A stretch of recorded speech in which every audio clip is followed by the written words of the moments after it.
La Sociedad Dominica de Medios de Comunicación, Sodomco, presenta A Pensar Más con Rosa María Palacios.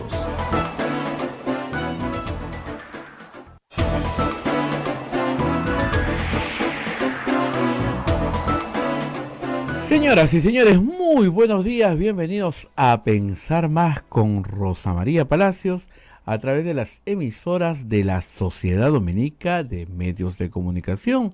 Saludamos a Lima a través de Radio Santa Rosa, a Chimbote a través de Radio Santo Domingo, a RSD, Arequipa, Radio San Martín, Cusco, Radio Veritas, La Convención, Radio Quillabamba y Puerto Maldonado, Radio Madre de Dios. Estas son las emisoras dominicas del Perú. Y también se une una red de emisoras amigas como son Radio Huánuco en la ciudad de Huánuco, Radio La Voz de Ayacucho, Radio Pública en Puno, Radio Moro en Ancash, Radio Cumbre en Huancayo. Radio Cumbre es la radio del arzobispado de Huancayo. Radio Milenio en Satipo, Radio Estación Solar en Abancay, Radio Oriente en Yurimaguas, el Vicariato Apostólico de Yurimaguas, Radio Los Ángeles en Chota, Cajamarca, Apumaqui Estéreo. AM Tagua nos pone en podcast en todo el Perú y el mundo. También estamos en los aplicativos móviles y también está la página web de Radio Santa Rosa, www.radiosantarosa.com.pe. Estas son las emisoras que nos unen y cómo nos podemos comunicar. En breves instantes estará Rosa María Palacios con nosotros y bueno, nos hablará un poquito de las declaraciones del señor presidente de la República el día de ayer, que de verdad, en vez de aclararnos los panoramas, nos complican un poco más. El presidente ha dicho cosas que de verdad nos parecen tan creíbles, ¿no? Como que no sabía del acuerdo hasta un día antes. Ahora lo del señor ministro del Interior, que no va a lo del resguardo policial, que era una propuesta. De verdad que hay bastante pan para rebanar. Y también sobre la conformación de la nueva, de la mesa directiva del nuevo Congreso de la República, que por cierto ya se anunció que el próximo 28 estarán recibiendo las credenciales los señores, los flamantes nuevos congresistas de la República. Todo esto en breves instantes con Rosa María Palacios y también la preocupación que tenemos porque en muchas zonas del Perú se está propagando el mosquito que conduce el dengue y de los cuales ayer hemos hecho una invocación para que todos los hogares abran las puertas a los fumigadores y podamos eliminar este mosquito que transmite el dengue. Son las 8 de la mañana con 6 minutos, 8 de la mañana con 6 minutos. También Rosa María estará conversando sobre hay 4 partidos que presentan hoy día el acuerdo por la gobernabilidad. Entre ellos está Acción Popular, Alianza para el Progreso, Somos Perú, que presentan hoy la agenda de trabajo que se propone desarrollar en caso sean elegidos para conducir el nuevo Congreso. El Partido Morado pues ya no irá en la fórmula. Esto sí, ayer nos comentaban directamente que habían preferido el grupo que está mirando había preferido ver otras opciones y no incluye al Partido Morado en la fórmula. Y como les dijimos hace un momento, el Jurado Nacional de Elecciones informó que este 28 se entregan las credenciales a los nuevos congresistas. El Poder Legislativo se instalaría la segunda quincena de marzo. En la segunda quincena de marzo tendríamos ya al nuevo Congreso de la República y estaríamos pues ya con los nuevos congresistas en quincena de marzo. El 28 se entrega credenciales y bueno, ya hay muchas conversaciones para ver cómo se integra la mesa directiva del Congreso de la República. Rosa María ya está con nosotros y nos va a contar, sobre todo, que nos aclare un poco lo que dijo el presidente ayer. Yo me he confundido más, en vez de aclarar, en vez que me aclare la situación. Muy buenos días a todos, muy buenos días. Bueno, sí, efectivamente, hay que hablar un poquito de las cosas que ha dicho el presidente ayer. Y empecemos por las constitucionales, porque yo sé que ustedes siguen el programa justamente para hablar de estos temas. En el diálogo ayer, el presidente tuvo una entrevista y en el diálogo le preguntaron, lógico, por los procuradores, por el rol de los procuradores, y él dijo que los procuradores defendían al Estado y no al gobierno, lo cual es cierto. Hasta ahí iba bastante bien el presidente, no había ningún problema. ¿Por qué? Porque los intereses del Estado son permanentes. El Estado es perpetuo, si quieren, ¿no? El gobierno es transitorio. Un gobierno en el Perú dura 5 años y se sucede por otro gobierno que dura 5 años. Por lo tanto, las políticas de gobierno son siempre transitorias, pero las políticas de Estado tienden a ser permanentes. Y hay lo que se conoce como los intereses permanentes del Estado. Entonces, por ejemplo, un interés permanente del Estado es la integridad de su territorio. No importa qué gobierno tengamos, la integridad del territorio es un interés permanente del Estado. Así, por ejemplo, los procuradores, que son abogados del Estado, defienden los intereses del Estado pasando de gobierno en gobierno. Pueden esos intereses, esos juicios, esos litigios, durar mucho más de lo que dura un gobierno. Por eso son abogados del Estado, no del gobierno. No defienden los intereses del gobierno, como se dice, de turno, porque los gobiernos se turnan, ¿no es cierto? Sino defienden los intereses permanentes del Estado. Hasta ahí estaba perfecto el presidente. Pero le preguntan, y con toda razón, oiga, pero usted es el jefe de Estado. Por lo tanto, los procuradores dependen de usted. Lo cual es cierto. Los procuradores están adscritos al Ministerio de Justicia. El ministro de Justicia es parte del Consejo de Ministros. El Consejo de Ministros, ¿no es cierto?, le debe jerarquía, o sea, tiene una relación jerárquica con el presidente de la República. Y él contesta, no, yo no soy jefe de Estado, yo soy jefe de gobierno. Plop. A mí me lo preguntaron ayer, fui a verlo y dije, no puede ser que haya dicho esto. Por favor, a este pobre hombre, alcáncenle una constitución.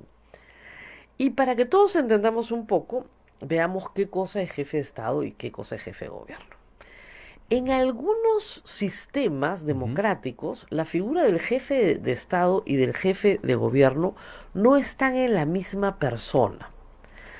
En el nuestro sí. Nuestro jefe de Estado y nuestro jefe de gobierno es la misma persona. ¿Dónde no? Vamos a poner el ejemplo clásico, que es el ejemplo del Reino Unido. La reina es jefe de Estado.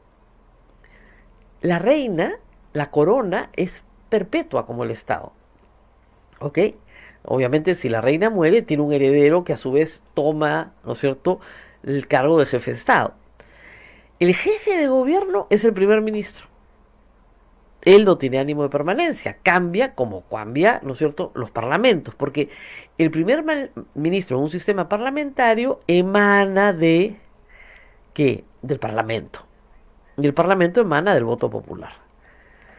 Pero el jefe de Estado no se mueve, porque tiene permanencia, ánimo por lo menos de permanencia en el tiempo, y representa al Estado. ¿Para qué fines? Para muchos fines, pero sobre todo fines protocolares. Personifica a la nación, dice la Constitución peruana. Igual, la reina de Inglaterra personifica a la nación. Ella es el Estado, si quieren, de alguna manera, y representa ese Estado. Obviamente son monarquías constitucionales, no absolutas, ¿no es cierto? Por lo tanto, el jefe de gobierno, que es el primer ministro, tiene a su cargo la política general de gobierno. Hay otros países con sistemas parecidos, como el sistema francés, que no es con rey, pero sí es con presidente y primer ministro. ¿Ok? Muy bien. Vamos a ver qué dice la Constitución del Perú, para que a todos les quede más o menos clarito este tema, que parece haber confundido al propio presidente de la República, lo cual en cierta forma es un papelonazo, ¿no? Porque si tú no sabes cuáles son tus funciones y eres presidente de la República, vamos, no es nuevo en el cargo, ¿no? Ya tiene bastantes meses. Muy bien, artículo 110 de la Constitución. El presidente de la República es el jefe de Estado y personifica a la nación. Ya pues, o sea, discúlpeme, o sea, ¿hay alguna duda? No hay ninguna duda. Me van a decir, pero ya, es jefe de Estado, pero no de gobierno. No, pues, porque en el artículo 118, inciso 3, dice lo siguiente. Corresponde al presidente de la República, 3, dirigir la política general del gobierno. Nuestro jefe de Estado es jefe de gobierno. En los sistemas presidencialistas, los Estados Unidos, por ejemplo, y toda América Latina, el jefe de Estado es jefe de gobierno. En los sistemas parlamentaristas, por lo general, ¿no es cierto?, el rey o el presidente, ¿no es cierto?, es una figura que tiene una permanencia diferente, que representa al Estado, que personifica a la nación, pero el primer ministro cambia. Tiene una permanencia distinta en el tiempo. En el Perú no hemos pasado al sistema parlamentario y que yo sepa, no hemos escogido rey. En ninguna parte. Es el sueño de San Martín, en cierta forma. San Martín, cuando promueve y logra la independencia del Perú, creía que este era un país que se iba, y no se equivocó, a enredar en luchas intestinas y no iba a poder darse una democracia. Por eso pensaba que lo mejor que podía hacerse era pasar de la figura del rey de España a la de un príncipe que se traía a América, para que a su vez tuviéramos un régimen monárquico constitucional, pero monárquico. No fue aplaudido ciertamente y Bolívar lo desplaza al final. Pero esa era su idea. Este pueblo no va a poder gobernarse a sí mismo, necesita algún tipo de rey. Bueno, no fue el camino, vamos a cumplir 200 años de independencia, y en el Perú siempre, desde 1821, el jefe de Estado ha sido jefe de gobierno. Siempre, sin ninguna variación, ¿eh? Es una de esas instituciones que no varía en el tiempo. 200 años la misma cosa. Yo creo que el presidente de la República debería saberlo, ¿no? Bueno, por lo menos sabe que es jefe de gobierno. Ayer parece que se ha enterado después de la entrevista que es jefe de Estado. Y hay varias cosas más. El presidente de la República, y revisemos la Constitución, no puede ser reemplazado por el presidente del Congreso. Dijo por el tema También, de la señora Arauz. no puede, pues me muero de pena, lamento mucho tener que informarle que hasta del 2021, no le falta mucho, en fin, el próximo año, 28 de julio, No va a poder salir del no puede país. salir de Perú. Es que es así de simple. Darle permiso para salir del Perú sin que lo reemplace Mercedes Arauz es, en buena cuenta, violar la Constitución. El presidente del Congreso asume la presidencia de la República solamente cuando el presidente y los dos vicepresidentes han muerto o han vacado o han sido suspendidos. Y si el presidente no ha muerto, no ha sido vacado ni ha sido suspendido, no hay forma que el presidente del Congreso asuma. O sea, es así de claro. No es que, mira, me voy de viaje y resulta que yo era el vicepresidente, ahora soy el presidente. La vicepresidenta renunció y el que sí es en el orden de sucesión presidencial es presidente del Congreso. Sí, claro que es el que sigue en orden de sucesión presidencial, en sucesión, no para cuando se ve de viaje. No puede encargar el despacho al presidente, salvo que la Constitución lo diga. Podemos modificar la Constitución, pero se necesitan 2 legislaturas. O sea, no puede irse de viaje. Alguien lo ha engañado. No funciona así. O sea, si vamos a usar la Constitución, hay que interpretar la Constitución de acuerdo a lo que dice la Constitución. Es bien claro, bien claro qué es lo que pasa cuando el presidente de la República, ¿no es cierto?, vaca en el cargo, y cuando vacan o se suspenden a los dos vicepresidentes. Ahí sí, ¿no es cierto?, asume el cargo, pero lo asume en calidad de presidente de la República, no de presidente encargado, el presidente del Consejo, el presidente del Congreso. No hay más, pues qué cosa quieren que les diga, no hay más. Es como es. ¿no es ¿Quién le cierto? tiene que asesorar a Rosa María en esta parte al presidente de la República? Porque hay que acordar que él es un ingeniero, ¿no? No Claro, es abogado. bueno, Pero alguien le tiene que decir las cosas. es el ministro de Justicia o la ministra de Justicia, pero resulta que la votaron la semana pasada, Ah, ¿verdad? Entonces de repente no. Pero digamos que el primer ministro Ceballos ha sido ministro de Justicia. Entonces yo creo que esto está bien claro, ¿no? O sea, no creo que el señor presidente pueda no saberlo. O sea, hay una forma por la cual el presidente de la República puede ser digamos, vacado en el cargo, y hay una forma en la cual el presidente de la República es, a ver, al presidente se le puede vacar, ¿no es cierto? Se le puede suspender, y dentro de las causales de vacancia está la muerte del presidente. ¿Ok? Eso está más o menos claro. Entonces, si el presidente se muere, si el presidente renuncia, en este caso de Pedro ujú. Pablo Kuczynski, si el presidente es vacado, ¿ok? Asume el primer vicepresidente. Si lo mismo pasa con el primer vicepresidente, asume el segundo vicepresidente. Y si ellos tres también están impedidos, asume el presidente del Congreso, quien tiene obligatoriamente que convocar a elecciones de inmediato. Estoy leyéndoles el artículo 115 de la Constitución. Se los voy a leer. Por impedimento temporal o permanente, el presidente de la República asume sus funciones el primer vicepresidente. Pero estamos hablando de impedimento temporal o permanente. En defecto de este, el segundo vicepresidente. Por impedimento de ambos, el presidente del Congreso. Si el impedimento es permanente, el presidente del Congreso convoca elecciones a inmediato. Cuando el presidente de la República sale del territorio nacional, el primer vicepresidente se encarga de su despacho. En su defecto lo hace el segundo vicepresidente. Nada Y más. ahí terminó la Ahí línea. terminó. Ahí está el punto. Punto. Viene el artículo 116. Ahí, punto. O sea, ahí terminó. Entonces estamos hablando primero de dos casos diferentes. Uno es impedimento temporal o permanente. ¿Temporal qué es? La suspensión de la presidencia porque al presidente lo tienen que operar. Pero no tienes que juramentar el cargo. Solamente es temporal. Lo van a operar, va a estar 2 días en cuidados intensivos y va a estar en un coma inducido. Entonces, impedimento temporal. Permanente es, el señor presidente se murió. ¿Ok? Así de simple. Pero acá está toda la línea de sucesión. Y lo que te dice claramente es el impedimento permanente es el que genera que el presidente del Congreso convoque elecciones. Pero no dice que el presidente del Congreso asume en caso, ¿no es cierto? O sea, ¿qué es lo que dice acá? En defecto de este, el segundo presidente. Por impedimento de ambos, el presidente del Congreso. Sí, por impedimento de ambos. Pero ¿qué clase de impedimento? ¿Impedimento temporal o permanente? ¿A qué se refieren los impedimentos temporales o permanentes? ¿A la vacancia o a la suspensión?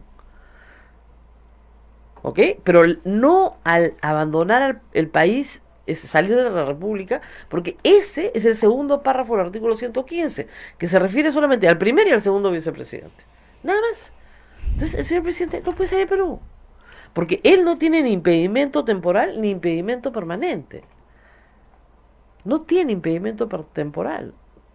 Cuando sale del Perú no se imputa impedimento temporal para el ejercicio de la presidencia. Sigue siendo el presidente. Aun cuando esté en un avión volando sobre otro territorio. Entonces ahí hay otro error. Van dos. Y luego el famoso artículo 98 que todos ustedes han citado en estos días, que tiene que ver con las Fuerzas Armadas y Policiales. El artículo 98 dice: el presidente de la República está obligado a poner a disposición del Congreso los efectivos de las Fuerzas Armadas y de la Policía Nacional que demande el presidente del Congreso. Las Fuerzas Armadas y la Policía Nacional no pueden ingresar en el recinto del Congreso sino con autorización del propio presidente. O sea, dentro del hemiciclo, afuera pueden hacer lo que quieran. Muy bien. Pero esto también tiene una interpretación. Imagínense ustedes que el presidente del Congreso le pide al Ejecutivo, al presidente de la República, que le envíe 2.000 policías. El presidente de la República le puede decir: oiga, esto no es razonable. Yo puedo estar obligado a poner a disposición los efectivos que usted necesite, ¿no? Que usted necesite, pero los que usted necesite, no infinitos. Entonces, sí hay una racionalidad. ¿Dónde tiene que estar en la racionalidad? En una evaluación de los riesgos. Entonces, lo primero es que sí se necesita personal para cuidar las instalaciones del Congreso de la República, inmuebles anexos, etcétera. Pero en ninguna parte dice acá que hay que ponerle un policía a cada uno de los 130 congresistas, ¿no? Es lo que demande el presidente del Congreso. ¿Quién es la medida de la solicitud? El presidente del Congreso. Y esa evaluación tiene que hacerse ¿cómo? Con la Policía Nacional, y la Policía Nacional tiene que decir, mire, de acuerdo a nuestra evaluación de riesgos, en efecto, usted necesita dentro del hemiciclo pues 50 personas, afuera 150, y hay 30 congresistas que consideramos que están en una situación de peligro, a los cuales sí nos gustaría ponerle una... Él mismo se está corrigiendo después de... Bueno, hay una gran discusión, ¿no? En el Congreso dice que el señor ex viceministro Ricardo Valdés dice que se está corrigiendo a sí mismo. Yo creo que se ha notado, pues, que es demagogia lo que han hecho.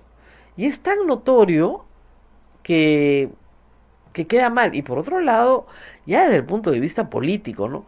Si los señores congresistas van a juramentar el cargo ahorita, ¿por qué empiezas esta relación que se supone tiene que ser armoniosa, agarrando a patadas pues a los congresistas? Eso. No tiene sentido, ¿no? O sea, primer acto, adelante, ya llegó nuestro invitado. Ahorita lo presento. Primer acto es, te han elegido congresista. Ahora te quito la seguridad. No, pues bien demagogo, ¿no? De verdad. Ahora, yo siempre he sostenido, sigo sosteniendo que no todos los congresistas necesitan seguridad. Es bien incómodo, te digo, a ver, caminar con seguridad. Es una invasión de tu privacidad terrible. Yo les recomendaría a los nuevos que no la acepten, porque es bien, ¿saben qué? La seguridad que te pone el Estado es muy amable, muy profesional, por supuesto, ¿no? Pero no necesariamente muy discreta. Entonces, va a contar a dónde vas, con quién te reúnes, con quién estás, a quién, a sus superiores. Entonces, yo, más bien, a inteligencia policial le recontraconviene poner seguridad a personalidades, porque tiene una base de datos pues completa de con quién estás, con quién te reúnes, con quién hablas, dónde vas, etcétera, etcétera. Además de las indiscreciones que cada persona pueda tener, de la cual pueden dar cuenta detalladamente. Nos enteramos de las amantes, nos enteramos de todo. Pues yo les digo, miren, si no tienen ningún problema de seguridad de verdad, no acepten la seguridad, no es una buena idea. Pero ya eso es una cuestión muy personal. En todo caso, si es una persona, o son dos personas normalmente, porque hay turnos, que van a convivir con el congresista, desayuno, almuerzo y comida, al que hay que terminar ingiriendo, pues en la casa, porque pobrecito, la pasa pésimo, pues no. Lo único que resulta al final es que tu seguridad sube por lo menos 5 kilos después de cuidarte un año. Esa ha sido mi experiencia. Lo único que hay es un aumento de peso. Claro, pues porque hay un trato familiar. Al final de cuentas hay un trato familiar. Pero de verdad que no es necesario. Lo que hay que decirle al presidente y al señor ministro es que se vayan a hacer pues, demagogia de otra parte, pero que en verdad no es necesario que todo el mundo tenga. Ahora, ¿eso va a resolver los problemas de seguridad ciudadana? No, pues, tampoco. Tampoco. Y el presidente no insistió ayer con que no hay ninguna crisis, ¿no?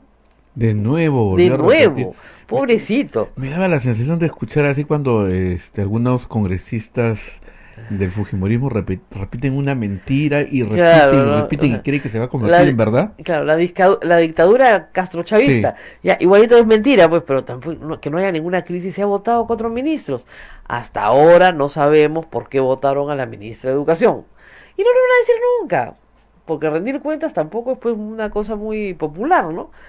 Pero hay que decir también que el affair de los ministros, en el caso Odebrecht, lo único que ha revelado es la debilidad del Estado peruano.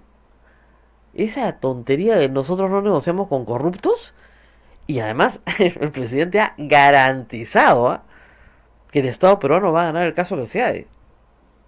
Claro, él ya no va a estar cuando lo perdamos, pues. Da lo mismo. No se va a resolver en este gobierno. Yo también te garantizo lo que tú quieras. Total, él no va a ser presidente el 2023, 2024, 2025 cuando esto se resuelva. Así yo también te juramento lo que quieras. Yo les aseguro. ¿Qué no vas a asegurar si no vas a ser presidente nunca más? Lo que pasa es que de nuevo tenemos el mismo problema que tenemos hace días, que es que el presidente no se sabe manejar en esta nueva situación. Había aprendido a manejarse en una situación de confrontación, pero en una situación en la cual no hay confrontación, no sabe manejarse. Y lo único que tiene es apoyo popular, que si sigue así, lo va a perder. Porque a la gente no le gusta cuando la demagogia se nota. Y ya el ministro del Interior ha tenido varios actos demagógicos, este no es el primero. El trato al tema venezolano es de una demagogia espantosa, que además lo único que promueve es la homofobia. O sea, Estado homofóbico. Perdón, homofóbico no, No, xenofóbico. xenofóbico. También es homofóbico de vez en cuando, pero xenofóbico. No, y es facilísimo. Imagínate, te dan la solución a todos tus problemas. La culpa de todo la tiene un venezolano. Listo. Qué fácil, ¿no? Antes de que vinieran venezolanos al Perú, aquí no había delito. Nadie había muerto. A nadie le robaron la cartera. Nunca, jamás te robaron el celular, nunca te amenazaron. Lo que hay es un incremento de la delincuencia en el Perú, con venezolanos o sin venezolanos. Eso está clarísimo. ¿Qué es lo que está pidiendo la gente en las encuestas como tarea número 1 del Congreso? Pobres electores, porque no saben ni siquiera que eso no tiene que hacer el Congreso. Leyes para combatir la delincuencia. Y el problema es que el Congreso no tiene mucho que decir sobre el tema. Esa es una tarea del Ejecutivo. Pero eso es lo número 1, 52%. Leyes para combatir la delincuencia. 18% quiere la reforma política. Porque no saben ni siquiera si es importante o no. Pero la mayoría quieren leyes para combatir la delincuencia, leyes para mejorar la educación, leyes para mejorar la salud, o sea, claro, lo que perciben como los servicios que perciben del Estado día a día, ¿no? Pero en fin, parece además que hoy los partidos nos van a dar una agenda parlamentaria y una mesa directiva, ahora que ya se anunció que el 28, la próxima semana, finalmente les entregan sus credenciales. Oye, ayer conversábamos que iba a ser para para el 15 de marzo, ¿no? Y Sí, decía, para el 15 de marzo. ¿por qué? Y alguien dice que ha sido un milagro de Santa Rosita. Para el 28 de febrero les entregan sus credenciales, una ceremonia, que puedes hacerla con ceremonia o sin ceremonia, pero el asunto es que el 28, y yo calculo que para el día lunes ya está la Junta Preparatoria reunida, que el 28, 29, 1, 2 para el 2, ya está la Junta Preparatoria reunida, y esa semana eligen a la mesa directiva y se instalan la primera semana de marzo. ¿Por qué más? ¿Para qué más? En la mesa directiva no va a estar APP. ¿No? ¿Por qué? No, perdón, el Partido Morado. Allá no va a estar. Es que están muy confundidos. Me cuentan que han preferido a la bancada de Luna y a Urresti. Luna ha presionado como este, ha dicho que sin Urresti, pero que metan a alguien suyo. Es que imagínate, Luna está desesperado, pues. Luna necesita poder para no ir preso. Y sus compinches le van a dar el poder que necesitan. Tiene 11 congresistas, van a decir no con Luna. Así son, pues. Eso es lo que hemos escogido. Y ustedes votaron por Urresti. A mí no me miren. 300.000 votos creo que tiene Urresti. Ni me miren. Medio millón. Medio millón de votos. Ya pues. ¿No? El hombre de la pistola, ¿no? El que dispara. Ya, ese les gusta. Ahí tienen. Después no se quejen, ¿eh? Ustedes votaron por él. No lo van a tener en la mesa directiva y probablemente no lo tengan en el partido de Luna. Pero lo está claro es que el señor Luna está con impedimento de salir del país, está con comparecencia restringida, tiene que pagar una caución y no está preso de milagro porque su compinche Castañeda sí está preso. Y él entra y sale del Palacio de Gobierno sin ningún problema. ¿Ah? Ese fue el argumento, ¿no? Uno de los argumentos que su defensa usó, ¿no? Claro. Él estaba en Palacio de Gobierno. Claro. Y el presidente de la República lo recibió, en vez de decirle, señor, usted no entra, porque no negocia con corruptos. ¿No? ¿Ese no es el lema? ¿No era? Ya, el señor tiene un proceso fiscal bien complejo, con su compinche metido en la cárcel, con prisión preventiva. No los han efectivamente todavía sentenciado, pero hay muchos más que todavía no han sentenciado, que están en la cárcel con los que el gobierno no quiere tener trato. ¿No era que no negociaban con corruptos? ¿Y qué dijo la fiscal cuando pidió la prisión preventiva? Dijo que la organización delictiva se estaba reintegrando después de las elecciones, porque estaba obteniendo poder político. Porque ustedes, mis queridos electores, le dieron 500.000 votos a Urresti. ¿Y no se dieron cuenta que se los dieron a Luna? No, ¿saben por qué? Porque a Luna lo escondieron durante la campaña.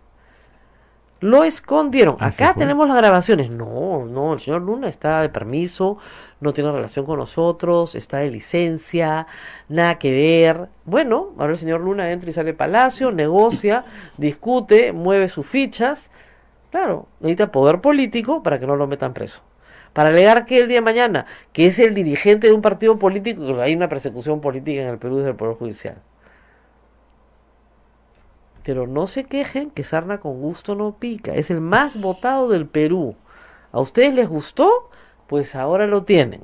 Igualito, ¿se acuerdan con Castañeda al Ocio? Que decían roba pero hace obra. Ahí tienen pues, cada vez que estén atracados en el tráfico, maldiciendo el universo, roba pero hace obra. Vamos a la pausa y volvemos. Sodomco, Sociedad Dominica de Medios de Comunicación. Continuamos con A Pensar Más a través de las emisoras de la Sociedad Dominica de Medios de Comunicación.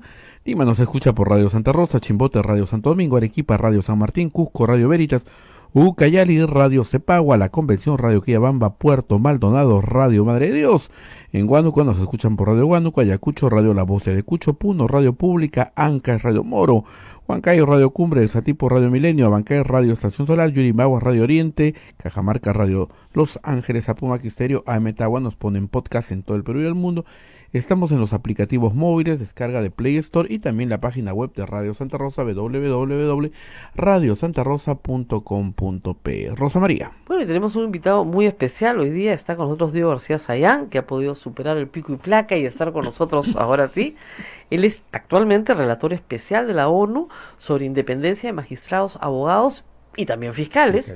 Y ha sido juez de la Corte Interamericana de Derechos Humanos. Gracias por estar con nosotros. Gracias por la invitación, Rosa María. Bueno, quiero empezar por lo más feo porque es evidente que hay una campaña contra usted. Y siempre hay campañas contra usted, no sé por qué, pero de vez en cuando resucitan.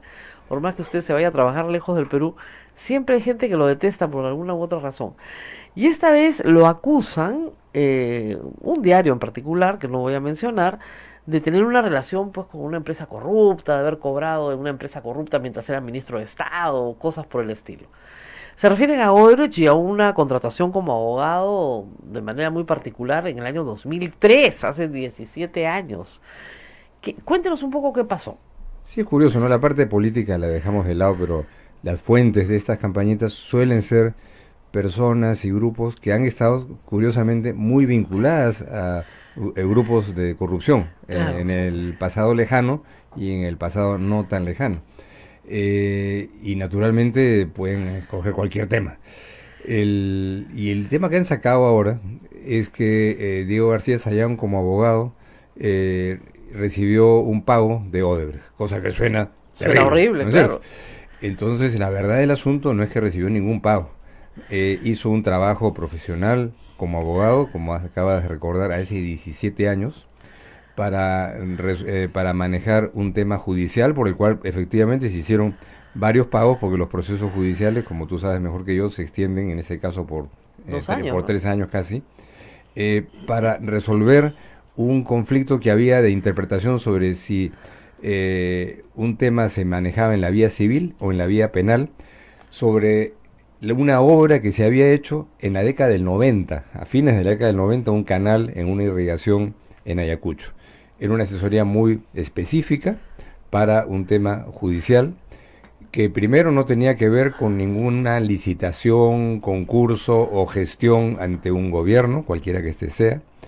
Tenía que ver con un manejo de cómo es que se reparaba un canal que un ente del Estado decía que esto es un delito, y la otra parte decía, ese canal hay que repararlo, resolvámoslos en la vía civil. No había conflicto sobre que había errores repararlo. que había que corregir. Y usted trabajó con otros abogados penalistas, Y, con otros y estudios. el equipo penalista era un equipo del doctor Luis Gramontarios, un destacado penalista, y mi papel era un papel de concurrente por asuntos constitucionales y civiles para ese proceso.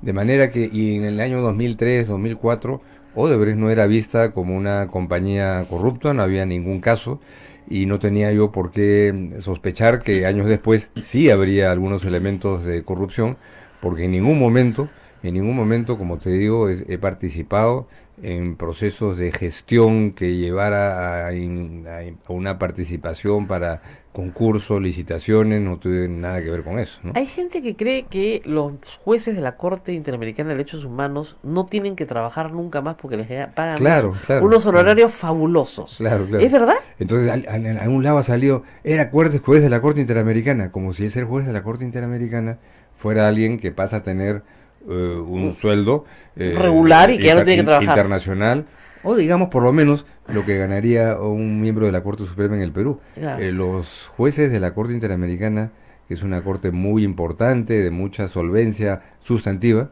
pero es de una pobreza presupuestal muy grande, los jueces no tienen un sueldo. Y Tienen los una jueces dieta por sesión. No están así, es una dieta moderada, no es la dieta del Banco Mundial. De manera Además que tienen que ir a Costa Rica. todos los jueces de la Corte Interamericana, en la dedicación parcial que le dedican a esto, tienen que trabajar porque si no trabajan se mueren. De manera que los que están en contra de la Corte Interamericana podrán decir que no trabajen, porque así desaparecería Claro, es decir, pasarían hambre. la Corte O sea, Interamericana. no es un trabajo de dedicación exclusiva. No puede serlo porque no hay cómo Porque no pagarlo. hay remuneración, entonces no tiene que ver nada la Corte Interamericana con un trabajo profesional como el que tiene cualquier otro magistrado de la Corte Interamericana, que es absolutamente Bueno, lógico, Es ¿no? bueno aclararlo, ¿no? Porque acá se cree que los jueces de la Corte Americana son millonarios, pues que el sistema les paga una fortuna. Claro, es la única corte internacional en donde en la que los jueces no tienen un sueldo o una remuneración. En la corte africana. Claro. La corte africana tiene una remuneración gracias a que hay apoyo internacional Hay que decir que la Corte Interamericana no es precisamente muy querida por los países miembros. La tienen que tolerar, pero no es que la adoren. Claro, ¿no? es normal porque, digamos, el papel de una corte de derechos humanos eventualmente es ser una instancia que suple a carencias que tuvieron las instituciones nacionales, y eso no es cómodo para nadie, ¿no? Claro, o sea, son necesariamente incómodos, entonces no es fácil. Claro, claro. No es fácil Pero para realmente es ningún algo pues, Estado que aguantarlos, ¿no? pero yo creo que en el Perú ha habido en los últimos años una conducta institucional por parte de los gobiernos muy coherente, a veces de antipatía frente a determinados fallos, pero no de confrontación. Eso es un asunto del pasado, de los 90, que ya terminó felizmente, ¿no? Ha sido curioso, ¿no? Porque Keiko Fujimori ha dicho que quiere ir a las instancias internacionales. No ha dicho a la Corte, pero en realidad la Corte es la única instancia internacional a la cual se puede someter el Perú. Es la única, digamos, y sería muy pertinente que si considera que ha habido una violación a su derecho al debido proceso, que lo haga, ¿no? Yo no voy a instar a nadie porque no asesoro a ninguna persona para casos ante la Corte Interamericana, no estoy impedido, pero prefiero inhibirme de asuntos de esa naturaleza. Y naturalmente esto es un tema que no tiene que ver con persecución y cárcel, pero también si alguien considera que la detención preventiva es un elemento que se ha utilizado con exageración. Hay un informe de la Comisión Así Interamericana es, de Derechos sobre Humanos este tema. el año pasado sobre el abuso de la detención preventiva en América Latina, que es uno de los trabajos más sólidos que se han hecho recientemente sobre ese tema, ¿no? Entonces de repente tal vez sí tenga por ese camino Keiko Fujimori Bueno, la posibilidad de solicitar no a me la... corresponde asesorar No, a nadie, ni menos a través de la radio. Pero, bueno, es bueno saber que hay un informe sólido sobre detención preventiva, porque efectivamente en muchos países de la región este ha sido un instrumento muy Así es. criticado, no solamente en el Perú. En el Perú se ha hecho pues algo absolutamente excepcional en materia de enfrentamiento a la corrupción y sirve de ejemplo. Yo voy a conferencias internacionales, se menciona eso como ejemplo. Yo como relator estoy insistiendo en que lo que se ha avanzado en países como Brasil y Perú es muy importante, que la cooperación internacional basada en un tratado de las Naciones Unidas es un buen ejemplo a seguir, y yo creo que hay un ejemplo efectivamente, o sea, en todos los pasos que se han dado en el Perú, pero eso no impide que eventualmente se puedan producir algunos pequeños excesos en materia de detención preventiva, que no cuestiona para nada la esencia de la lucha anticorrupción, que es muy importante, ¿no? Ahora que estamos hablando de reforma de justicia en el Perú, cuéntenos por qué las Naciones Unidas deciden tener una relatoría especial sobre la independencia de los magistrados y los abogados. Mira, esto empieza en el año 94, en donde en el mundo la independencia estaba siendo afectada por dictaduras. En África, América Latina, Asia. Europa no era, bueno, había Europa Claro, del Este, claro. Ya estaba el proceso de reforma de la ex región soviética, ¿no? O sea, era básicamente la amenaza proveniente de los estados, ¿no? Estados autoritarios, ¿no? Entonces, a lo largo de los últimos años se han producido gestiones, informes, visitas a países. Yo mismo he estado el año pasado en un país en transición como Uzbekistán, ex componente de la Unión Soviética, y en otros países, para mejorar los mecanismos de independencia, presentar informes, etcétera. Pero ¿en qué está el relator especial ahora? El relator es designado por Naciones Unidas, escogido por los países, no es un funcionario. Y otra vez, el relator especial no es un puesto remunerado. El sueldo del relator especial es $1 al año. Claro. Naturalmente es algo que se hace porque uno cree.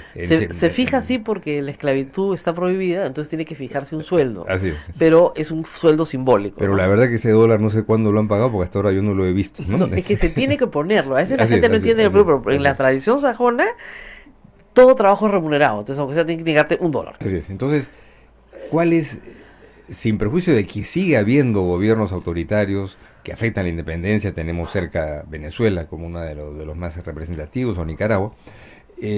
Hay otra fuente de poder en los estados, que es el crimen organizado y la corrupción, que en muchos lugares es mucho más atentatorio de la independencia que los gobiernos, que a veces tienen una tremenda precariedad y debilidad en comparación a esas estructuras. Entonces, ¿qué es lo que el relator está proponiendo en este momento?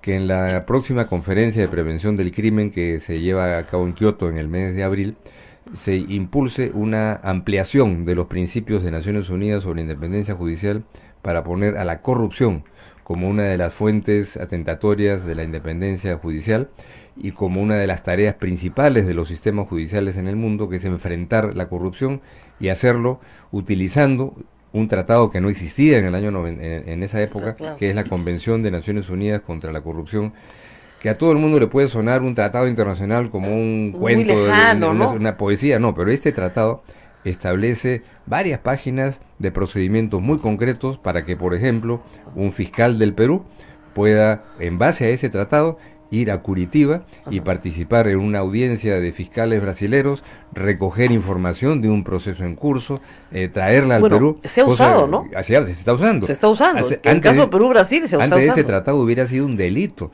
que un fiscal de otro país Claro. intervenga como participante en un proceso en giro en otro país soberano. Entonces, eso requiere ser actualizado, y yo creo que hoy día el bastión para el enfrentamiento a la corrupción en el mundo está justamente en el sistema judicial, entendiendo por sistema judicial no solamente jueces, sino también Fiscales, porque fiscales, ¿no? originalmente esto eran magistrados y abogados, ¿no? Así El es, encargo. así es. Pero usted incluyó fiscales también. Entonces, este es un proceso muy importante. Entonces, la independencia judicial, ¿de qué se trata, Rosa María? ¿Es un tema para beneficiar a los jueces? No, es un tema para beneficiar a la sociedad, para que los jueces puedan ser independientes. Entonces, los asuntos que hay en la agenda global son enormes, y en la agenda nuestra también son importantes, y por Claro. eso los retos que tiene la Junta Nacional de Justicia son tan enormes, con una ley y con un cambio constitucional que está lleno de deficiencias y de contradicciones con la independencia judicial, que habrá que ir corrigiendo en su momento. Ese es uno de los primeros problemas, cuando el Ejecutivo envía el proyecto de ley para referéndum y se aprueba, y después se produce el voto en referéndum. La Comisión de Constitución, que presidía Rosa Bartra, le metió tijera y le metió cut and paste al proyecto, y lo que se propuso originalmente no es lo que finalmente salió.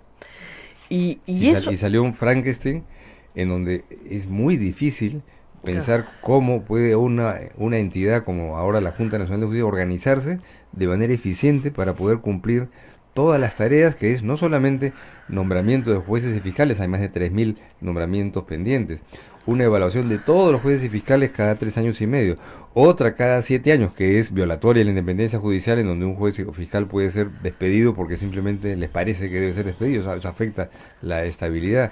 Además, recoger toda suerte de quejas y de denuncias sobre jueces y fiscales. Son demasiadas atribuciones que es muy difícil. Entonces, los retos que tiene la Junta Nacional de Justicia son tremendas, la expectativa que hay en la Bueno, opinión pública. digamos, las funciones son las mismas que las que tenía el Consejo Nacional de la Magistratura. No, se les han añadido Otras, la revisión reciente, sobre todo la del último Así año y medio. Pero primero está, y esa es la gran discusión, si el origen de la Junta Nacional de Justicia es el correcto o no. Porque este comité de selección está integrado por presidentes de distintos organismos constitucionalmente autónomos que tienen lamentablemente también una carga política muy grande y que también muchas veces están muy cercanos a organizaciones delictivas. Entonces, el resultado no puede ser pues tampoco perfecto. Hemos visto Claro, problemas bien serios, mira, ¿no? a estas alturas Ya no se puede hacer nada, hay ¿no? que mirar hacia adelante. La composición de la Junta Nacional de Justicia ha sido una composición de gente correcta, de gente, puede haber opiniones a favor o en contra, pero no se puede ahí achacar de corruptos o de No, o pero de digamos, delincuentes recuerde que este es el segundo proceso. Claro. En el primer proceso pasaron 3. Y a uno que parecía razonable lo chancaron en la entrevista de una manera feroz. Y a otro, bueno, felizmente lo volaron porque sus cuentas en Twitter hablaban de él más que nadie. Y el tercero que iba a juramentar, la prensa le descubre las cosas el día que iba a juramentar. Claro, claro. Ya, pues es un desastre. Claro, pero Eso es la eso Junta, es un naufragio, ¿no? tal como está... No, y tal como este es otro resultado. Pero mira el caso Falconi. O sea, si la prensa no hace un escándalo porque le estaban dando un puntaje que no merecía por haber ido a un colegio militar. Claro, pero eso tiene que base en una ley defectuosa, Claro. porque no puede ser, pues, Rosa María, que para que tengan las cualidades para integrar una entidad como esta, Ujú. tenga el gran criterio sea, por ejemplo, la cantidad de maestrías que una persona Así puede es, tener. es Porque la absurdo. maestría la puede tener un sinvergüenza, la Claro. maestría la puede dar una universidad de tercera, y puede que haya una abogada o abogado que es un egresado de la universidad que nunca cursó una maestría, pero que es una persona con principios democráticos, de trayectoria personal y No, profesional, además lo único que tienes que tener es correcta, ¿no? una ética bastante desarrollada y sentido común. Hay un gran artículo sobre el cual hice un resumen hace poco que era, bueno, ¿puede una mala persona ser un buen juez? ¿No? Esa es la gran pregunta. No puede. Esa es la gran pregunta. Puedes tener 500 maestrías, tratados y conferencias, pero si tienes un sentido ético o una carencia de sustento en principios democráticos y de protección de los derechos humanos, esa persona no solamente no puede ser juez. Kapuscinski decía que una mala persona no podía ser periodista. Está bien, me parece muy Porque muy el coherente. periodista necesita empatía, necesita hablar con la gente y que la gente le cuente su historia. Y una mala persona nunca consigue eso. Así es, así es. Entonces, igual pasa con un mal juez. Una mala persona es un mal juez. No hay forma que sea un buen juez. Porque tiene que discernir entre lo que es correcto y lo incorrecto. Entonces hay que recuperar ahora Entre el bien y el mal. un principio, o sea, nosotros hemos quedado tan aplastados con esta penetración de la corrupción a distintos niveles del Estado y de la maquinaria judicial, que ese es una especie de monotema, muy válido y una enorme prioridad. Pero lo que ahora nos debe interesar también es que haya una justicia de calidad, Claro. en positivo. ¿Cómo se hace para que los procesos no duren 1000 años? ¿Qué Pero sistemas, tenemos problemas muy serios acá con el proceso penal. por eso es. supuesto. O Entonces, sea, entonces- un proceso penal en fase de investigación dura 6 años. Así es. Entonces, ¡6! entonces tenemos que salir de esta cultura que nos trajo España muchas cosas buenas, pero esta cultura legalista en donde pensamos que cambiando los procedimientos en la ley, cambiando los códigos, se cambia la realidad. No es así. Tiene que haber una estructura, un concepto distinto para que realmente la justicia sea una justicia accesible. Y en eso la independencia es fundamental. Ahora, la ¿no? independencia es un arma siempre de doble filo, ¿no? Yo este lunes conversaba con un juez justamente de La Haya, de una corte especial para el Líbano, que él venía de la tradición del derecho del common law, de lo que se llama el derecho anglosajón, si quieren, y yo estoy formada, igual que el doctor García Sayán, en la tradición romana. Y los jueces en el sistema que usa los Estados Unidos, el Reino Unido, tienen gran independencia, porque tienen la facultad de crear la ley. Nosotros, en nuestro sistema, si nos apartamos de la ley, cometemos prevaricato, es un delito. Entonces, los sistemas también hacen mucho por la independencia de los jueces. Sí, pero con algunas evoluciones que son importantes, Rosa María. Yo creo que hemos visto en varios países, y creo que la justicia internacional, los tribunales internacionales de derechos humanos son eso un elemento contributivo muy importante. Porque tienen más flexibilidad. Para que eventualmente el juez nacional, cuando encuentra una contradicción entre la jurisprudencia internacional y la ley interna, porque así lo han decidido los tribunales constitucionales además, Ujú. prefiere el ordenamiento internacional del cual es parte de un Estado. Y eso es un elemento nuevo en la cultura jurídica latinoamericana que ahora nos recorre desde México hasta Argentina y Chile, ¿no? Esa es la novedad, es cierto, pero para eso necesitas dos cosas. Primero, que el juez esté enterado. En nuestro problema muchas veces en el ámbito judicial es que el juez no conoce la jurisprudencia internacional. Claro, Le es ajena, le es distante. Y el segundo problema que tenemos de nuevo es que ese juez sí encuentra, ¿no es cierto?, una solución, pero cuando esa solución internacional no existe, el juez local tiene muchas dificultades, pero muchas dificultades para escoger la norma constitucional. Así es. Pero siempre los ha tenido, a pesar de que está en la Constitución. La forma en la que se seleccionan los jueces acaba siendo por eso un elemento muy importante. El tema formalista, otra vez, Claro. los cursos, las maestrías, es muy importante y muy respetable que alguien tenga una maestría, pero lo importante es, bueno, cuál es el concepto con el que esa persona funciona. Y eso lo vamos a ver ahorita, cuando el Congreso, que ya aparentemente se va a fijar como una de sus prioridades, la elección de los 6 miembros del Tribunal Constitucional cuyo periodo de gestión ha concluido. Entonces ahí tendría otra vez que verse toda esta misma discusión que quedó truncada cuando colapsó el régimen anterior, ¿no? El régimen parlamentario anterior, ¿no? Así es. Vamos a una pausa, seguimos hablando, tenemos preguntas, ¿no? Porque Abel acá me dice, me mira con cara de, uy, la gente está preguntando un montón de cosas. Vamos a la pausa y regresamos. Es muy importante que los magistrados sean independientes. Y ustedes van a decir, no, que no sean independientes. Después van a querer hacer lo que les da la gana. No, no es así. Vamos a la pausa y volvemos. Sodomco, Sociedad Dominica de Medios de Comunicación.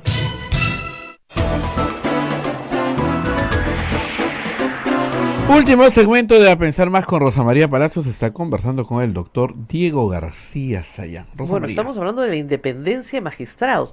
Cuando yo estudiaba derecho, imagínense, hace años, ¿no? Las garantías que se estudiaban para los jueces eran las garantías de ascenso y de estabilidad, ¿no es cierto? Es decir, la garantía de tener una carrera y que puedas ascender, pero que en cada uno de tus ascensos tengas estabilidad en el puesto. Sin embargo, los jueces en el Perú no tienen esa garantía, porque se mueven por todas partes y porque además tenemos una Corte Suprema que la mitad, ¿no es cierto?, es de jueces provisionales que vienen de la Corte Superior, lo cual es complicadísimo para el mismo justiciable. Es decir, el famoso caso de la Corte Nostroza. Y Nostroza postula, bueno, ingresa a ser vocal titular de la Corte Suprema, le dan la presidencia de una sala, rarísimo, cuando tenía un año en la Corte Suprema, y él conforma su sala con 4 provisionales. Entonces, era su sala, pues, o sea, no había discusión sobre eso, ya se desactivó. Pero ese es un ejemplo típico de la falta de independencia de los jueces. ¿Qué puede hacer un juez provisional que está designado por un año y no sabe si regresa a la Suprema al año siguiente o no? Depende, pues, si se porta bonito con el presidente de su sala o no. Entonces, lo que pasa es que este es un tema, Rosa María, muy importante, pero muy complicado desde el punto de vista de la percepción ciudadana. La estabilidad en la función y en el cargo de un juez que puede hacer carrera es una garantía de independencia, lo que no significa que todos los que tengan estabilidad vayan a ser necesariamente jueces correctos. Claro.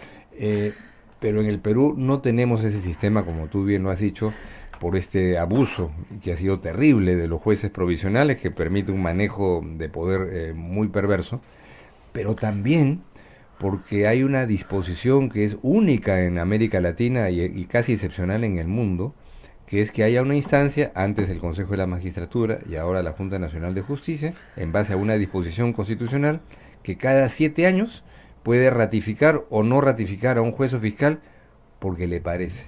Ahora, cuando una persona puede salir de la carrera, si es que corresponde en base a una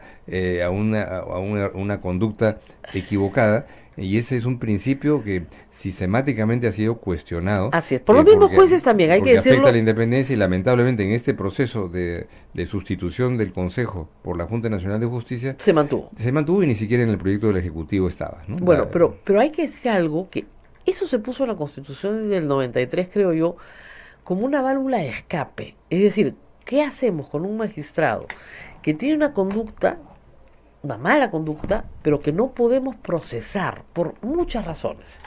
¿no? Y que queremos sacar del sistema. Bueno, una mala conducta es materia de un proceso de quejas, Claro, pero y lo que te decía la gente del juez, Consejo es, eran, acuérdense, al principio resoluciones inmotivadas, ni siquiera eran motivadas. Y el Consejo sostenía que no tenía que motivarlas en beneficio de la propia persona que estaban sacando. Es decir, mira, te vamos a sacar, pero sin escándalo. ¿Ya? Entonces te sacamos y ya está. Ahora, muchas de esas personas han regresado con acciones de amparo al sistema de justicia. No servía para nada. Y en la jurisprudencia internacional, un tema que está sólido, y que aquí podría haberse aprovechado para modificar ese artículo de la Constitución, decir, bueno, antes Consejo, ahora Junta Nacional de Justicia, analice los casos de cualquier juez o jueza que haya cometido una inconducta, no necesariamente un delito. Exactamente. No necesariamente un delito. Y que esa persona sea sancionada, eso es lo que habría que haber consolidado. Y no esta revisión cada 7 años, que lo que hace que el juez o jueza esté buscando una oportunidad para irse de la carrera judicial apenas pueda, le ofrezcan un trabajo en un estudio de abogados. E incluso cuando fuimos a referéndum, recordemos que me parece que la Asociación de Jueces del Perú dijo que iban a votar en contra del referéndum porque se mantenía esa disposición, la disposición de los 7 años. Así que efectivamente esa es una tarea pendiente, pero sí entiendo Pero reconozco que es antipática socialmente porque la gente dice, bueno, hay estabilidad para estos jueces. Hay que votarlos. Los jueces fiscales no son muy populares en el Perú, hay que ser honestos en reconocer. Porque lamentablemente todo el tiempo, así como tenemos de vez en cuando noticias de fiscales y jueces honorables, pero es excepcional, tenemos noticias más o menos cotidianas de jueces y fiscales sinvergüenzas. Es verdad. Acaban de desbaratar una mafia en Ucayali, que vendían puestos, ¿no? Y todos hemos escuchado hablar a los hermanitos, al presidente de la Corte Superior del Callao. O sea, era de terror las conversaciones. Baratones, ¿no? Por una botella de whisky, etiqueta azul. Baratísimos, unas entraditas al partido de fútbol, es decir, un celular para su hija. Eran, pero de baratos, una comidita, un almuerzo. Era terrible, porque era la cultura de la mendicidad. Estos pedían limosna a todos. Era una cosa entonces al final espantosa. los problemas esenciales en estos temas tienen que ver con algo muy de fondo, que es medio inasible, que es la cultura democrática de una sociedad y de instituciones, ¿no? Te doy ejemplos de otros países. En Nueva Zelanda, los jueces son independientes. ¿Y quién nombra a los jueces? El gobierno. No una comisión, el gobierno. El ejecutivo, claro. Pero con una limitación interesante. Un juez que es nombrado nunca puede ascender. Con lo cual se da la imagen, da la señal de que su conducta a favor del gobierno, que es el que nombra jueces, es irrelevante porque jamás el gobierno podrá decir, este es de los míos, voy a ascenderlo, ¿no? Entonces, en el Perú, de pensar que el gobierno nombre los jueces sería pues inaceptable, ¿no? Yo no estaría de acuerdo. Bueno, pero al final recordemos que hasta en la Constitución del 79 el presidente nombraba. Y había Consejo Nacional de Magistratura que proponía, el presidente nombraba. Y yo eso se lo he puesto en clase a los alumnos y me miraban con horror. El artículo de la Constitución del 79 dice, el presidente de la República nombra a los jueces. Se desmayó toda la clase. Y en algunos países el jefe de gobierno, en países democráticos, el jefe de gobierno nombra ya ni siquiera a propuesta de, sino con la opinión de cuando ya decidió nombrar. Por ejemplo, fiscal general español, que dice la Constitución que cuando cambie el gobierno, cambie el fiscal y lo nombre jefe de gobierno. Bueno, igual es en Estados Unidos. Eso claro, en Estados Unidos. En el sistema federal, el District Attorney. Acá eso no sería. Entonces, otra vez volvemos a lo esencial, la cultura democrática, que es lo que, bueno, es una gran tarea pendiente, ¿no? Así es. Bueno, ha estado en las noticias también, cuénteme, porque el presidente de Argentina lo ha nombrado, diciendo que usted ha destruido el régimen anterior, que le da razón a ellos. Entonces, el presidente, yo creo que le dieron una información parcial, porque se menciona un informe que el relator especial habría presentado muy crítico del régimen judicial durante el gobierno anterior en Argentina. Y esa información no es especialmente exacta, porque lo que hace un relator muchas veces, tengo comunicaciones esta semana a Bolivia, Guatemala y otros países, es recoger quejas sobre situaciones o hechos y las transmite al gobierno diciendo, me ha llegado esta comunicación que dice esto sobre el sistema judicial de su país, le doy 60 días para que me responda Sí, y me cuénteme, aclare qué cosa... cuénteme qué cosa pasó. Así es. Entonces, transmitir una comunicación recibida para pedir información no es lo mismo Hay que hacer la suya, ¿no? que emitir un informe de evaluación sobre una situación, cosa que el relator solo emite un informe sobre la base de un examen cuidadoso, de largo análisis. Estoy emitiendo en estas semanas un informe sobre sobre la justicia en Uzbekistán, otro en Honduras, porque he visitado y he recorrido el país y he entrevistado a gentes que piensan de una manera y de otra. Claro. De manera que yo entiendo pues que hay problemas en el sistema judicial argentino. Yo no me pronuncio como por anticipado al respecto, Si lo recién está en la primera pero indagación. no es exacto que el relator haya emitido un informe sobre la situación argentina en los últimos meses, ¿no? Y cosa interesante, ¿su jurisdicción es mundial? Mundial, ¿no? Pero el mundo es muy grande. Es absolutamente alucinante, ¿no? ¿Pero cuánta gente trabaja en su relatoría? Ahí tengo un problema, ¿no? ¿Qué? ¿Es No, solito? es una cosa muy... Mira, cuando se crean las relatorías en la década del 90 había 4 o 5 relatores, ¿no? Ajá. Por Claro, temas, ¿no? por tema. Ahora hay más de 50. De manera que el apoyo logístico, profesional, es muy débil. Y yo me metí en esto pensando que iba a tener un staff de Claro, apoyo. porque hay que ir por el mundo relativamente- entero, no es Eso América no es nada así, más. pero ya estando sobre el caballo es una cosa tan interesante, uno aprende cosas y uno ve que en ese panorama tan complicado hay también una serie de procesos positivos que se están dando. Menciono por tercera vez a Uzbekistán, un país que era totalmente soviético y lo Bien. seguía siendo hasta hace 4 o 5 años porque el Partido Comunista se cambió de nombre Claro. y siguieron siendo los mismos, con los mismos métodos. Además, se murió el último dirigente y lo reemplazó su primer ministro, que decidió Ser democrático. que sea democrático y que haya independencia judicial, y que se iniciaran procesos anticorrupción en donde están el anterior fiscal general, la hija del Ahora- anterior presidente, todos están en la cárcel. Hay una especie de analogía casi de novela Con- con una realidad como la nuestra, ¿no? Ahora, es curioso también Naciones Unidas a veces cuando, digamos, intenta que se haga justicia y es imposible hacerla, incluso crea cortes especiales.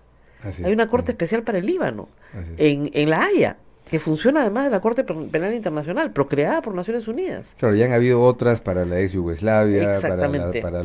el genocidio en Ruanda, y ahora está esto concentrado de aquí para adelante en la Corte Penal Internacional. Tenemos una magistrada peruana Así es. en la Corte Penal por primera O sea, vez. cuando los crímenes y los asesinatos son tan horrendos que son imposibles de juzgar en el mismo país, porque no hay estructura de justicia que los pueda juzgar, Naciones Unidas crea un tribunal especial Así es. y con jueces internacionales y funciona. Funciona, hay procesos en marcha, hay opiniones divergentes, por supuesto, como Claro, pasa, como siempre. como pasa en todo, es legítimo. La mayoría, y la crítica principal que se hace es que los casos que llegan son casos casi todos africanos, ¿no? Claro. Y eso tiene una explicación, no es que en África sean más violadores de los derechos humanos que en otros lados. Esa comparación es muy difícil de hacer, sino que las instancias internas que podrían haber intervenido para que no sea Claro. necesaria una Corte Penal Internacional han tenido cero capacidad de funcionamiento. Bueno, es lo que En- nos pasó a nosotros en temas de derechos humanos en los 80s y los 90s, por eso que somos el primer cliente de la Corte Interamericana. Entonces el único país que está, los únicos dirigentes de país que están denunciados, todavía no hay apertura de un proceso, es Venezuela.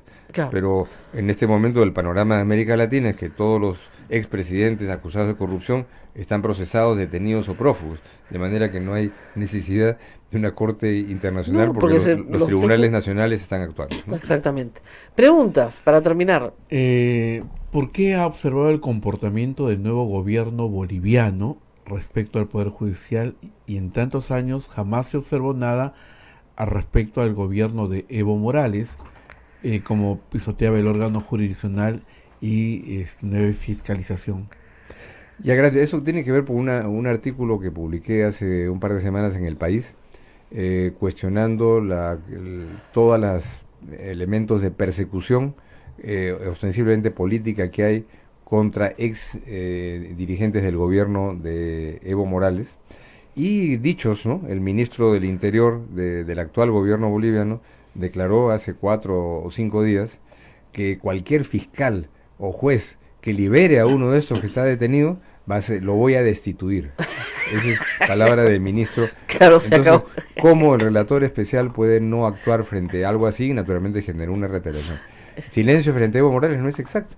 La última vez que me pronuncié fue en pleno proceso electoral, donde cuestioné también en un artículo en el diario El País cómo se estaba realizando de manera irregular una elección semejante, lo dije textualmente, semejante a la de Fujimori en el año 2000, y en consecuencia una elección completamente irregular.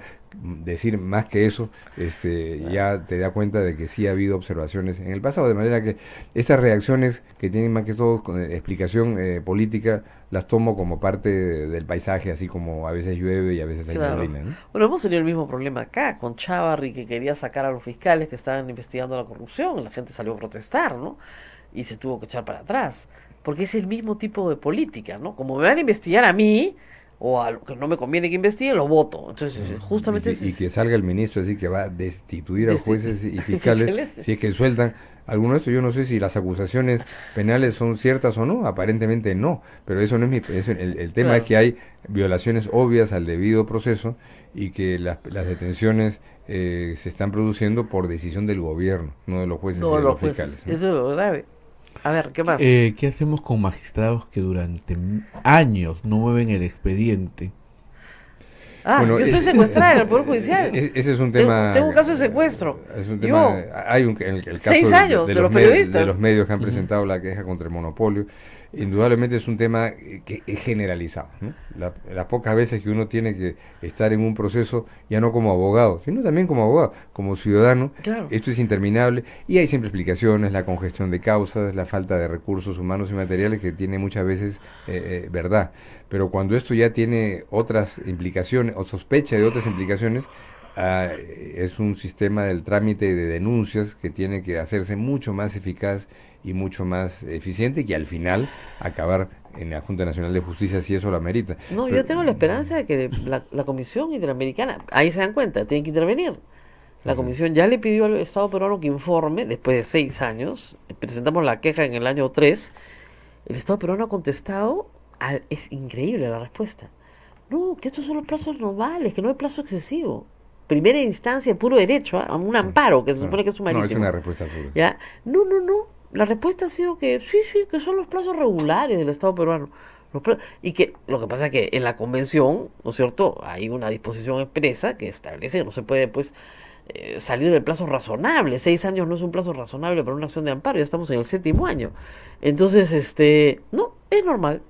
Yo tengo la esperanza, ¿no es cierto?, que la comisión tome el caso y lo presente ante la Corte, para ver si nos sacan del secuestro judicial en el que estamos. Pero vamos a ver si mis Veremos. esperanzas son fundadas o no. Eso es difícil. ¿Qué Mira, pregunta? Rosamari, La última. ya, te preguntan a ti si has leído la carta del señor Antauro Humala dirigida a su hermano. No. Correspondencia entre hermanos no leo. Es- Ya, eso es un asunto familiar. Lo buenos o malos deseos son Así es, asuntos eso es, privados. me imagino que debe ser terrible, pero ese es un tema entre hermanos. Yo no hago prensa de espectáculos, pues tampoco, ¿no? Es un asunto de intimidad y familia, salvo que sea una carta política, una arenga Bueno, política. hace una arenga política. Hace una arenga política, ya, vamos a verla. Si es una correspondencia familiar, no me Bueno, corresponde, ¿no? Te leo solamente el encabezado. El encabezado ¿no? que dice, te voy a fusilar, hermanito. Comunicado esclarecedor a la declaración del expresidente delincuente Cosito Heredia. Ah, ¿así empieza la carta? Así empieza la carta. Ay, la calidad de las drogas en ese penal. Es un problema. El tratamiento penitenciario en el Perú deja mucho que decir. ¿Cómo le puedes escribir expresidente delincuente Osito Heredia? Cosito Heredia. Cosito Heredia. Ya, está con ganas de conversar con su hermano. Ay, Dios mío. Mejor lo dejamos ahí, ¿no? Mejor Entre- lo dejamos. en la correspondencia familiar entre hermanos. Qué barbaridad. Bueno, nos tenemos que despedir. Nos vamos, Rosa María. Muchas gracias a Diego García Sayán. Gracias por la invitación y por esta agradable conversación. Una conversación sobre cómo debe cambiar. No lo van a llamar en el equipo. Hay un equipo convocado nuevamente para ver los temas de justicia. Deberían llamarlo, algo podría decirles sobre el tema de independencia y sobre el tema de los 7 años, por ejemplo. Podría ser que lean los informes y los Exactamente. principios adoptados en el año 85, que son bien útiles. Basta con eso, ¿no? Sí, sí. Nos vamos. No se olviden que esta radio vive de la caridad. No tenemos publicidad, salvo la de nuestros viajes y actividades. Así que si quiere colaborar con nosotros, entra a www.radiosantarosa.com.pe. Hay un recuadro que dice PayPal, saca su tarjeta de crédito, de débito, la que tenga, y nos pone un algo, ¿no? Un alguito para poder llegar a fin de mes. Muy bien, hasta pronto.